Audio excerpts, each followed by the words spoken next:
Selamat lemai serta selamat bertemu baru pendengar. Dia tahu kita benang mendiang siaran Radio Free Sarawak di tabur kami dengar online ba www.radiofreesarawak.org. Siaran Tok Megak tahu didengar ba semua platform media baru baka Facebook, TikTok, Instagram serta ba WhatsApp grup Megak. Balap pendengar tahu bertelefon ngagai kami ba 013 551 5219. Aku nandok ya baru pentingnya bak 013 551 5219. Kita tahu di interview kami tentang nama aja isu ya ke bisik kait ngau menua kita Malaysia, kelebih lagi tentang negeri kita Sarawak. Kita megak tahu nganjuk audio video ngagai kami dengan platform yang disebut aku tadi, Facebook Radio Free Sarawak, TikTok, Instagram serta WhatsApp. Jadi lemai itu aku Stanley Rentap, kami di Radio Free Sarawak sigi bisik bersiaran nintiang hari nyak metarik kita tahu ngelawak ngagai semua media tak ke platform media baru bala kami di Radio Free Sarawak dekat ngengkah ke konten-konten terbaru yang tentu bisa berguna nambah ke penemu kita. Ya, terima kasih ngagai menjadi kita Stanley Rentap nya tadi ya peninggal semua. Lalu dia tu kita bertemu baru dalam program Radio Free Sarawak kena ke lemai rempat 28 hari bulan 4 2022. Jadi merita bahasa ngagai peninggal kelama ngau peninggal ke baru lebih ngagai peminat Radio Free Sarawak. Ya, jadi aku mereka ngau peninggal semua sekali tak datang baru ngau kita dekat madah kita rintai program yang kau disusun kami sebuat ke sari itu. Jadi dia kita bisa berapa ikut temuai bakal lemai itu peninggal semua. Lalu cuba ya kita dekat Beranau ngau cermin hari Raban bersih 2.0 Thomas Fan. Jadi itu berkenaan ke ngagai balas da MP, balas da adun ke salung kecil bakal kata. Sidak ya ke salung memaduk ke diri parti sidak ya. Jadi utai tu patut ya digagak ke berpilih lebuh maya sudah ikeng maduk ke diri tahu ke lebuh sudah ikeng kecil ke diri ngagai parti kebukai. Jadi rakyat patut ngagak tahu ke ngagak pengawak berpilih bak dua kuasan ke sidak ikeng kecil kata tu tadi ya peninggal semua. Jadi ranau kedua bakal kelemah itu peninggal semua kita dekat ninga ke ranau hari DAP Sekretari Sarawak ianya Alan Ling ya. Alan Ling empat lama sudah ia bisa bertemu ngau hari Raban PSB. Jadi nama hari hasil sudah ke bertemu antara peninggal semua lagi kita dengar ke sawut Alan Ling dalam program Radio Free Sarawak kita bakal kelemah itu. Ya, jadi nangkan kena peninggal semua ianya Suresh Kumar hari PSM. Jadi itu berkenaan ke penangguh sudah orang asal atau orang asli ke menua seraya ke tujah company. Jadi itu nujah menua orang asli ya di Kelantan. Lagi kita dengar ke Rana Bogolai Suresh nama penusah sudah orang asal di Melaya Din. Dia jadi ke temuai Ibu Lunti. Lalu berpenghujung lagi program kita itu peninggal semua kita dekat dengar ke Rana Bogolai Roleningan ya. Roleningan sekali itu peninggal semua. Ianya dekat mic kita dengar ke berkenaan ke pasal jembatan tak ke Jalai ke Kayu ngagai gua di Mulu si rubuah lalu ngamedis ke 4 ekor orang ke bisa mendak tak ke ngabas ke menuanya. Jadi berkenai ke pasal ranau tu lagi kita dengar bergulai ke Roleningan ianya ketua cabang PKL Baram bab hujung kita. Ya, jadi lebih kurang kena rintai program kita peninggal semua. Jadi ngambil kena masa ke jam tu aram kita bergulai ngam jadi kita sendiri rentap ninga kurana bergulai ngau hari Raban cermin bersih 2.0 Thomas Fan. Lalu sama mendengar program Radio Free Sarawak.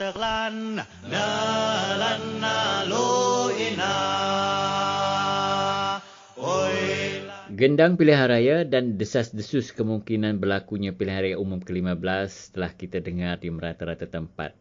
Persoalannya, adakah rakyat Malaysia ada rasa dan semangat ingin keluar mengundi dalam pilihan raya umum ke-15?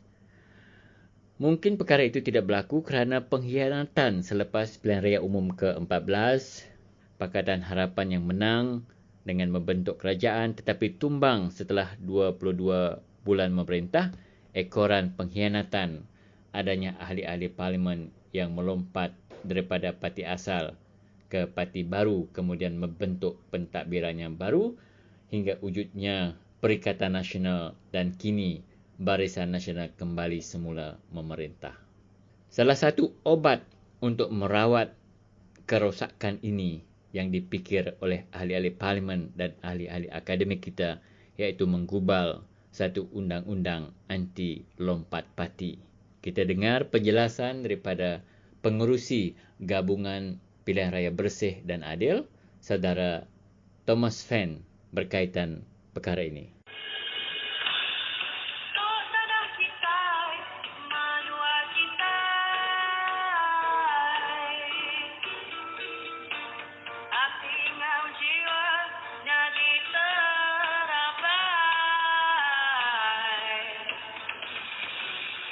So kita sudah 2 tahun ini sudah advokasi hendakkan untuk ada satu akta untuk melarang atau sekat lompatan parti, dan akhirnya dengan MOU atau perjanjian persefahaman antara Kerajaan Ismail Sabri dengan Pakatan Harapan, mereka perkara yang pertama yang mereka setuju ialah ada satu akta anti lompat parti sebelum bulan Julai yang akan datang, mereka akan ada ini. Tapi walaupun ini dijanjikan, beberapa kali mereka kata mereka akan bentang di parlimen, persidangan parlimen yang terakhir, mereka tidak jadi. Dan dengan alasan ada parti yang tidak setuju dengan apa yang dicadangkan. Okay. So mereka perlu lebih masa untuk libat urus. So kita memang berasa risau, mereka tidak ada niat atau tidak ada tak ikhlas nak luluskan satu akta ini.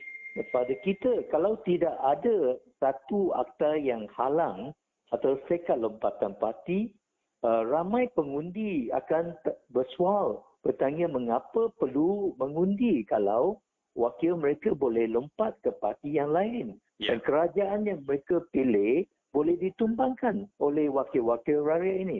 Oleh itu, untuk PRU yang akan datang, mesti ada. So dengan itu, kerajaan ada satu jawatan kuasa khas di parlimen untuk selesaikan masalah ini, dan mereka janji bulan Jun depan, hari bulan 7, mereka akan bentang dan luluskan akta ini. Tapi perbincangan dalam jawatan kuasa ini, dalam OSA, Official Secret Act, mereka tidak beritahu kepada kita apa yang mereka fikir, apa mereka nak cadangkan, dan semua senyap saja. So oleh itu Bersih keluarkan satu kenyataan 2 hari yang lalu dan persuakan dan cadangkan jangan letak dalam OSA, tetapi perbincangan lebih telus supaya orang tahu dan boleh buat bagi pandangan supaya kita ada satu undang yang memang diterima oleh orang ramai dan memang ada kesan untuk sekat lompatan parti. Itulah apa yang kita tekan, dan dengan itu Menteri Keundangan Wan Junaidi ada keluar satu kenyataan sebagai respon pada kita, dan kata dia sudah arah pejabat dia tulis kepada semua kita NGO dan think tank supaya kita beri pandangan secara tulis. Dan kita sudah terima surat tu. Ya. Dan pada Mei 9 kita mesti hantar pandangan kita kepada jawatan kuasa khas inilah. Baik. Harap ini akan dilaporkan. Ya. Baik. Untuk singkat saja, Thomas, adakah Bersih telah ada cadangannya untuk diberi kepada Jatuh Pilihan Khas Parlimen ni?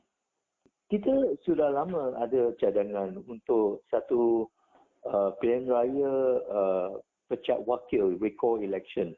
itu pada kita lebih baik satu solusi untuk masalah lompatan parti yang lebih menkukuhkan hak rakyat untuk hukum atau nak kekalkan wakil rakyat mereka. Okey. Tetapi kerajaan lebih itu tradisional punya di lompat parti punya cadangan. Tapi kita boleh terima jugalah. Maksudnya apa tadi, Thomas? Sekiranya seseorang YB itu lompat parti, maka kerusinya akan dibubarkan dan dibuat satu pilihan raya baru, begitu? Ya, itu ialah traditional anti-lompat parti, traditional anti-hopping law. Secara automatik dia akan hilang kerusi dia. Kalau dia tukar parti, keluar parti, dan kemungkinan dipecat juga, dia akan hilang kerusi, tapi dia boleh bertanding semula. Itu yang telah dicadangkan oleh Bersih akan dikemukakan pada 9 Mei. Ya. Ya, dari segi prinsipnya Bersih mengharapkan undang-undang ini digubal sebelum pilihan raya umum ke-15. Memang, mesti. Ya. Okey, ini kerana kita sebagai rakyat biasa, tentu Thomas, kita tak mahu episod yang lalu parti lain yang menang dalam pilihan raya umum, parti lain pula yang memerintah kerana adanya ahli parlimen yang melompat parti. Betul, pengkhianatan yang besar ini. Okey. Ya. Terima kasih Thomas atas pandangan anda. Kita cakap lagi di lain kali. Sama-sama.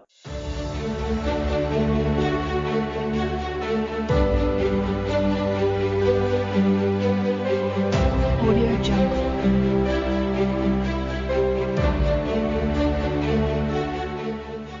Betulkah Sungkuh dan parti PSB akan menjadi pembangkang yang tulen di Sarawak? Kita dengar parti DAP Sarawak telah menubuhkan jawatan kuasa untuk merundingkan beberapa kerjasama ataupun beberapa kerusi yang mungkin pihak DAP dan juga pihak parti PSB boleh bekerjasama dalam pilihan raya umum ke-15 yang akan datang. Kita dengar daripada YB Senator Alan Ling Si Keong yang mengetuai jawatan kuasa itu bagi pihak DAP.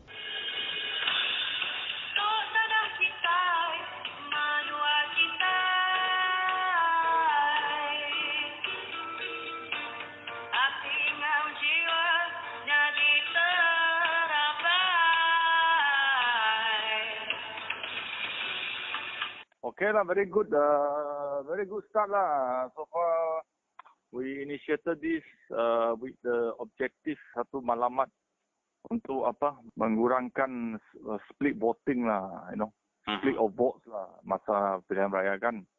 Matlamat satu lawan satu lah. Satu lah, try to reduce lah. Tapi sekarang ni Sarawak pun banyak parti kecil, parti besar. Tapi we try as much as possible to reduce lah. So that's why itu malamat kita untuk supaya kita boleh try the best to unite all the forces in the opposition lah in Sarawak. Ya, berapa So perjumpaan far good sudah? lah. This is the first time. First Yesterday. time. Ya, pertama kali kita jumpa dengan PSB dulu.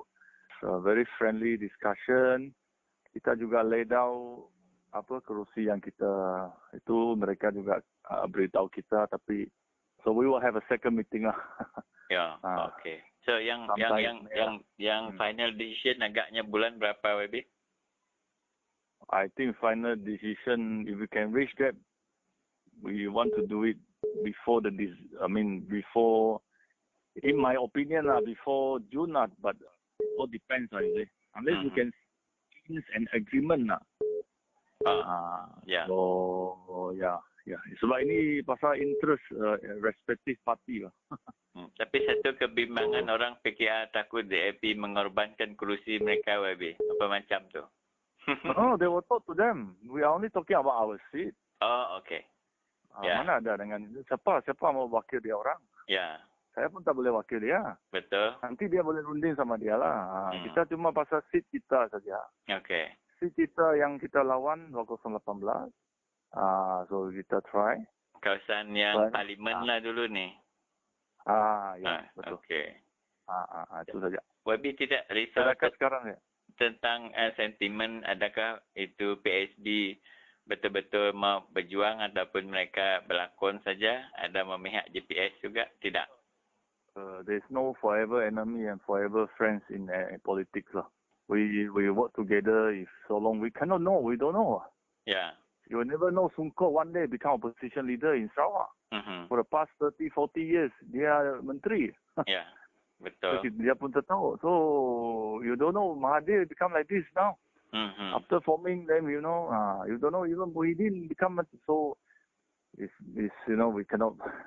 Yeah. We work together. Kalau kita ada malam yang bersama, maka kita taruh kepercayaan sepenuhnya lah. Yeah. Sehingga kita disabotaj lah. Sehingga kita disabotaj. Betul. We don't know. Yeah. Bersatu pun macam itu, kita yang masukkan dia dalam Pakatan Harapan, dia menang, dia menjadikan sebegitu. Things change lah sometimes, but it's very hard lah. Yeah. Okay, faham. Kita harap bulan Jun nanti akan ada outcome. Boleh lah, kalau kita harap boleh awal sikit adakan rumusan, kita capai satu rumusan lah.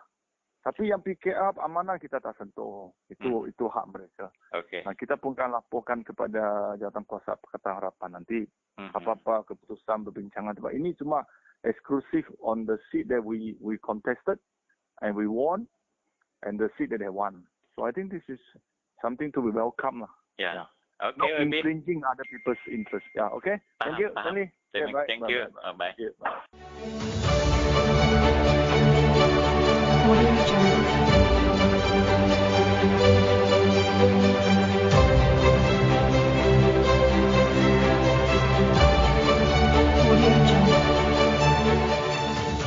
Ya, salam sejahtera kepada para pendengar Radio Free Sarawak. Ya, pada petang ini, para pendengar sekalian, saudara bersama saya adalah saudara Suresh daripada PSM. Ya, terlebih dulu kita maklumkan saudara Suresh. Hai Suresh. Ya, hai Ibu. Apa khabar? Ya, bagus. Suresh, beberapa hari ataupun minggu lepas kita mendengar kes rayuan pencerobohan tanah di kawasan orang asli Kelantan itu, Kampung Kelai, di mana permohonan mereka untuk mendapatkan injunksi daripada Mahkamah Rayuan Kuala Lumpur telah ditolak oleh ketiga-tiga hakim tersebut. Jadi injunksi dipohon adalah untuk menghentikan segala operasi yang dilakukan oleh beberapa syarikat di kawasan hutan yang didakwa adalah milik orang asli Kelantan. So, ya, dalam hal ini, adakah ini pertama kali Mahkamah Daerah atau Mahkamah Tempatan menolak kes rayuan orang asli dengan alasan yang sama, Saudara Suresh? Okey, selamat petang kepada para pendengar. Ya. Jadi, soalan pertama, saya fikir ada banyak kes pernah ditolak di Mahkamah Rayuan. Tetapi alasan yang digunakan mungkin ini kali pertama. Alasannya bahawa syarikat-syarikat yang menceroboh masuk wilayah adat orang asli Kampung Kelai dikatakan sebagai ejen kerajaan.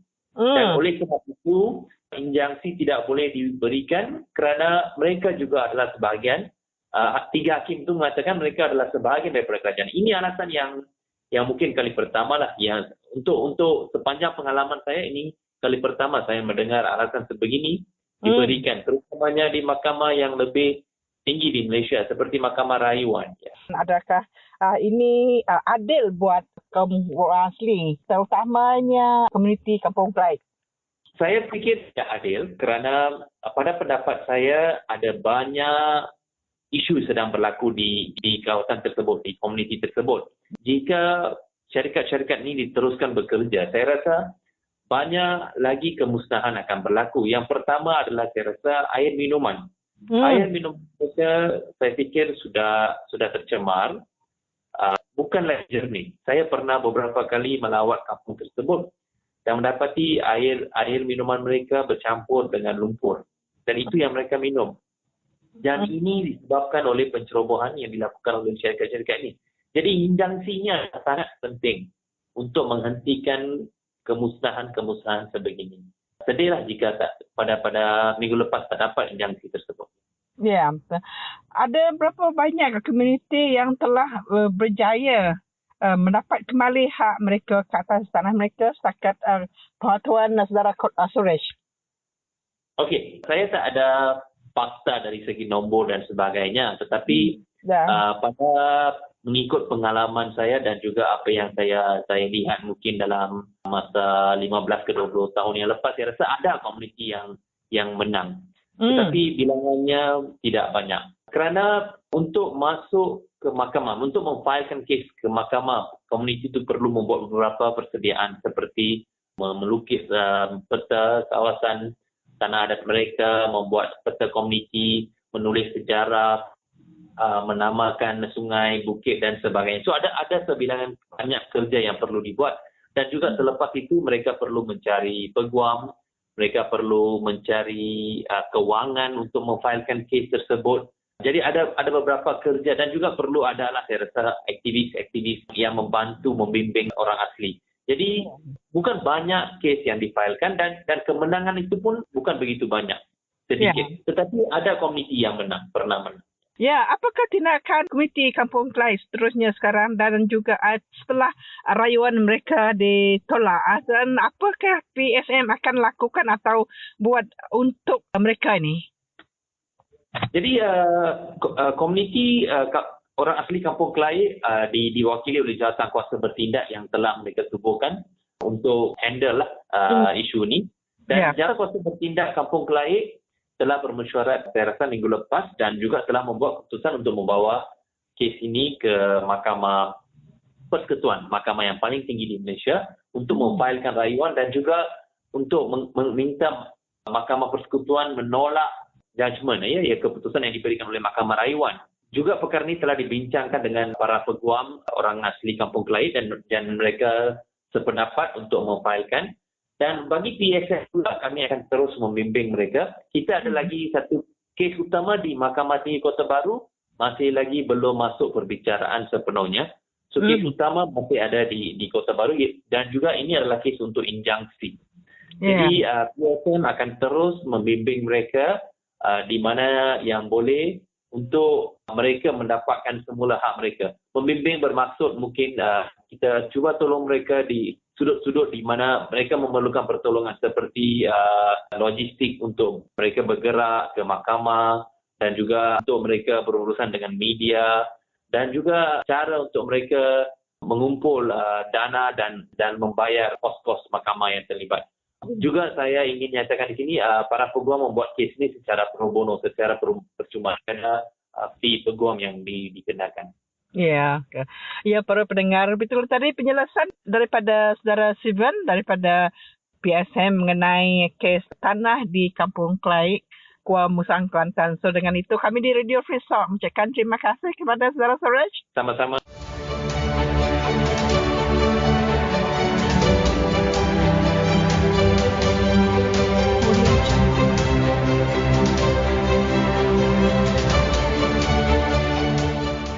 Empat termasuk seorang pengurus besar cedera selepas jambatan di Mulu Marriott Resort dan Spa runtuh pada Selasa lepas, dan di mana pengurus Mulu Marriott Resort dan Spa iaitu Mark Cousins yang merupakan warga negara Belgium patah tangan kanan dan luka sebelah mata, dipercayai tercucuk benda tajam. Dan manakala rakan setugasnya Benjamin Wolf, warga negara Jerman yang juga pengurus resort berkenaan, mengalami kecederaan pada bahagian pinggang dan kaki kanannya yang tidak dapat digerakkan.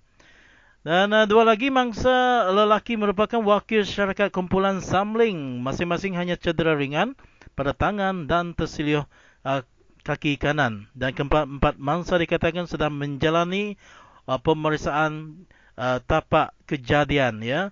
Di mana pada hari ini, ya saudara, kita telah mendapatkan keterangan daripada Ketua Cabang PKR Baram, iaitu saudara Roland Ingan, bagi mengulas berkenaan dengan kejadian tersebut.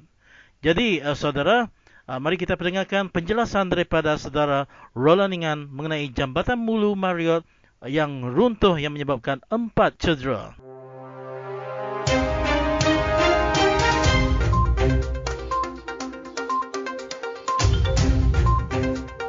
Selamat tengah hari kepada sidang pendengar Radio Free Sarawak dan salam sejahtera.